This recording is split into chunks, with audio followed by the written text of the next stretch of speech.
untuk menuju ke podium. Dalam waktu 4 menit dimulai saat Bapak berbicara.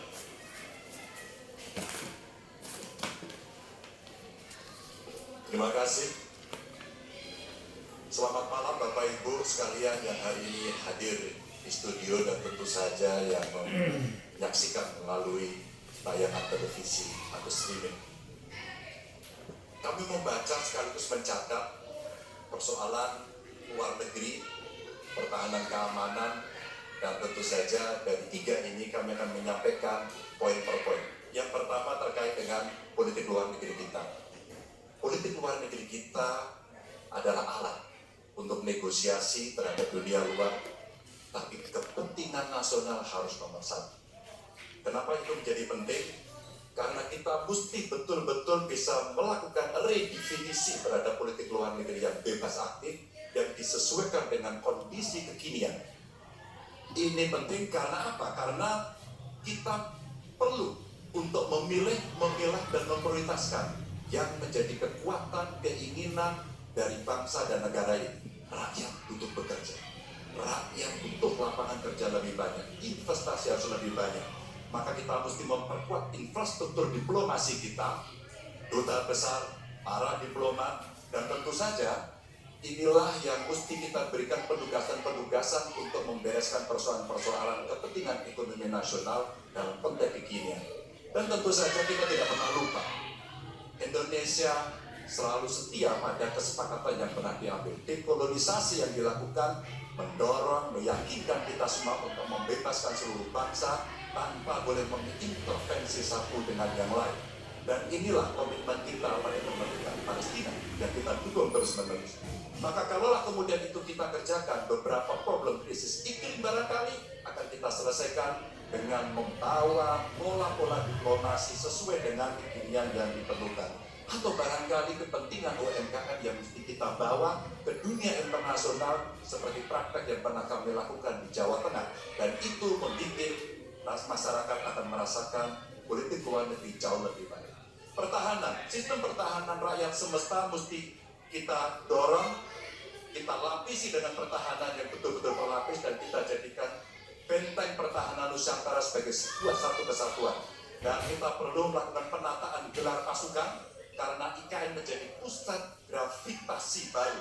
Dan ini bagian dari antisipasi terhadap tarung global antara Amerika Serikat dan Tiongkok. Untuk itulah pertahanan kita mesti masuk pada wilayah 5.0 dengan teknologi sakti, dengan rudal hipersonik, senjata cyber, sensor kuantum, dan sistem senjata otonom. Dan itu bisa dilakukan kalau anggaran dari Kemenhan itu 1-2% dari PDB, sehingga MEF kita akan bisa tercapai. Karena ini yang mengerikan, di 2024 saya khawatir ini tidak akan tercapai.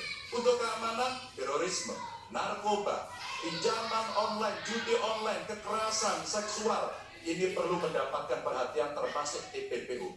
Maka reformasi kepolisian betul-betul harus mengantisipasi ini dengan penguatan cyber system kita, termasuk pengembangan SDM cyber yang kuat. Polisi yang menjadi pengabdi masyarakat betul-betul akan bisa mengayomi.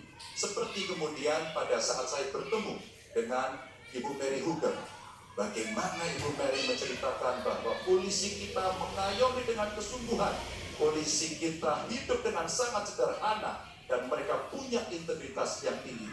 Sebagai anak polisi, saya paham betul ini sesuatu yang sulit dan pasti akan bisa kita lakukan. Dan tentu saja inilah capaian-capaian yang akan kita lakukan oleh Ganjar Mahfud. Bismillah, insya Allah kami siap.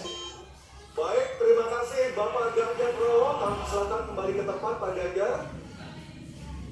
Kami persilakan kepada Bapak Anies Rashid Baswedan untuk di podium menyampaikan visi, misi, dan program kerja dengan waktu 4 menit.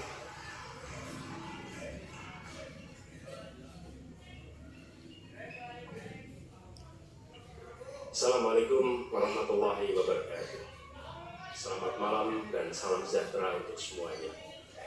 Bapak Ibu sekalian, saudara-saudara sebangsa setanah air yang saya hormati, yang saya cintai. Ketika kepercayaan dari Ibu dan Bapak saudara sekalian diberikan kepada kami, maka kami insya Allah akan mengembalikan posisi Indonesia menjadi pelaku utama di dalam konstelasi global. Indonesia tidak hadir sebagai penonton, tapi Indonesia hadir sebagai penentu arah perdamaian, kemakmuran bagi seluruh bangsa di level global maupun di level regional. Kami merencanakan bagaimana kekuatan Indonesia, kekuatan kebudayaan, kekuatan kesenian, kekuatan ekonomi ikut mewarnai kancah dunia. Kita ingin film kita, seniman kita, kuliner kita, diplomati kita, para diaspora kita menjadi fenomena dunia, hadir mewarnai kancah internasional. Kita menginginkan dengan cara seperti itu, maka apa yang kita kerjakan di level dunia membuat Indonesia bisa menjadi tuan rumah di negeri sendiri, sekaligus tamu mempesona di negeri orang. Dan Presiden menjadi panglima diplomasi Indonesia, bukan hanya hadir dalam forum-forum, tapi hadir mewarnai, hadir serius memperjuangkan amanat, termasuk amanat terpenting, menghapuskan penjajahan di muka bumi. Bukan sekedar statement dalam upacara, tapi Presiden dan seluruh jajaran diplomasi bekerja keras untuk itu, khususnya untuk Palestina. Tapi dalam kenyataannya, kita bicara tentang pertahanan di sisi lain, kita menghadapi tantangan yang tidak kecil.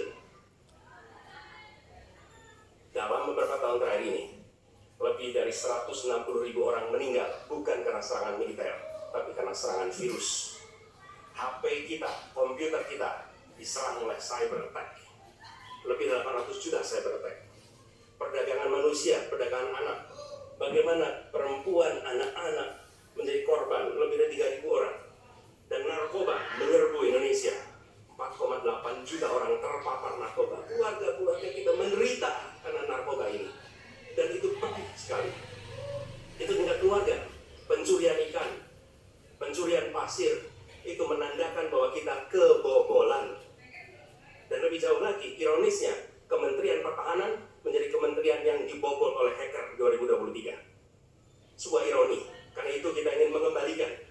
Dan 700 triliun anggaran Kementerian Pertahanan tidak bisa mempertahankan itu, justru digunakan untuk membeli alat alutsista yang bekas. Di saat tentara kita lebih dari separuh tidak memiliki rumah dinas, sementara menterinya punya Pak Jokowi punya lebih dari 340 hektar tanah di Republik ini. Ini harus diubah. Tambah lagi food estate singkong yang menguntungkan kroni, merusak lingkungan, dan tidak menghasilkan. Ini harus diubah.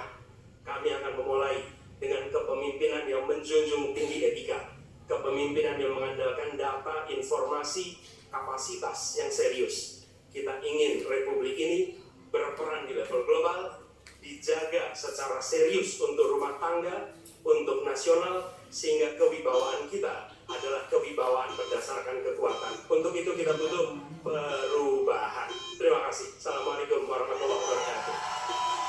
Baik, terima kasih Bapak Anies Baswedan, dipersilakan kembali ke tempat. Harap tenang. Harap tenang, hadirin, harap tenang dulu. Baik, selanjutnya Harap tenang. kami persilakan kepada calon presiden nomor 2 Bapak Prabowo Subianto untuk menuju podium menyampaikan visi misi dan program kerja. Harap tenang, ada waktunya. Harap tenang. Waktu Anda 4 menit mulai ketika Bapak berbicara. Silakan. Assalamualaikum warahmatullahi wabarakatuh. Salam sejahtera kita sekalian, Shalom, Om Swastiastu, Namo Buddhaya, Salam Kebajikan. Bapak, Ibu, sekalian yang saya hormati, malam ini kita membicara tema-tema yang sangat penting.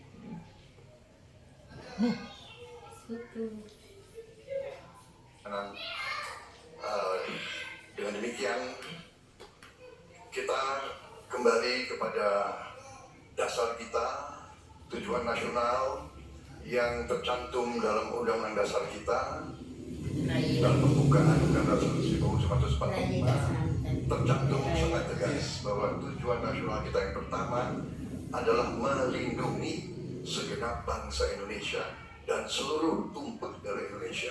Jadi fungsi dari negara yang pertama adalah melindungi, berarti pertahanan. Saudara-saudara, kita memahami negara kita sangat besar, sangat kaya, ratusan tahun negara-negara dari jauh datang ke Nusantara ini untuk intervensi, untuk mengganggu, untuk adu domba, dan untuk mencuri kekayaan kita. Sampai kita merdeka, kita pun harus berhadapan dengan kekayaan alam kita diambil dengan murah. Karena itu, untuk kita menjadi negara makmur, untuk kita menjadi negara sejahtera, untuk rakyat kita hidup layak, punya pekerjaan layak, kita harus menjaga kekayaan kita. Kita harus menjaga, dan habis itu kita harus mengelola kekayaan kita.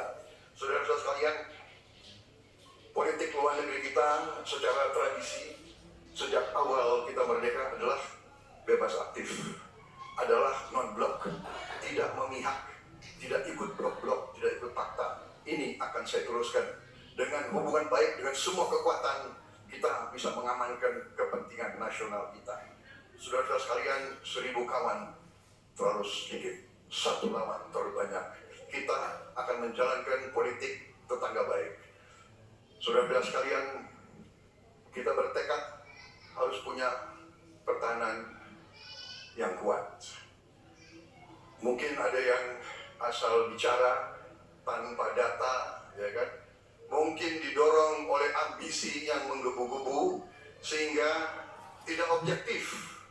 Saudara-saudara sekalian, saya sebagai Menteri Pertahanan berpegang kepada doktrin, pada strategi nasional, dan semuanya adalah atas dasar kepentingan bangsa dan rakyat Indonesia, dan saya mampu mempertanggungjawabkan, dan saya berkeyakinan hanya dengan pertahanan yang kuat kita akan dihormati, kita akan menjaga kepentingan nasional kita.